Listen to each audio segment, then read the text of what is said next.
This is the one we were talking about at the beginning of the show.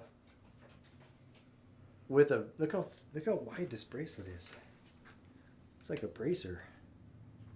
Is that 2 inches wide? 2 inches of thick. What is that? 14 gauge? Yeah, 14 gauge. Thick. So when you have super thick silver like this, and you see this chasing work here, where it's the bump out. We call it repoussé or bump out stamp.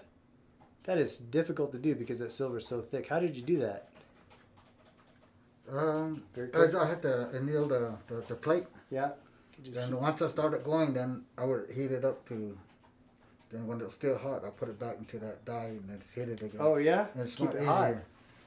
So what he's saying is he has to anneal it first, which means you take some torches, probably 2 torches with a piece this big, and let it get nice and red hot. And what that does is it softens the silver. Because if you do this when the silver's hard, you can crack the silver. Yeah. And then you ruin the whole thing. You got to start over. So that's pretty talented. And if you're moving that and it's hot, moving it back and forth to the die, I'm sure that's dangerous. Remember how it is? You got the marks Mm-hmm. where it says you have to face it that way. Yep. So I have to make sure it's the same way. Oh yeah. Because if I do it the other way, it's gonna come out. And you're using tongs to move it back and forth. Yeah, and the tweezer. tweezers. They have to move fast. Yeah, that's interesting. And you've got multiple bump out patterns here, which is the repoussé patterns. I also learned that from my dad. That annealing trick. Yeah. That's cool. We don't do that here. We do some bump out, but just not on silver this thick. It's just it's such a process to do that.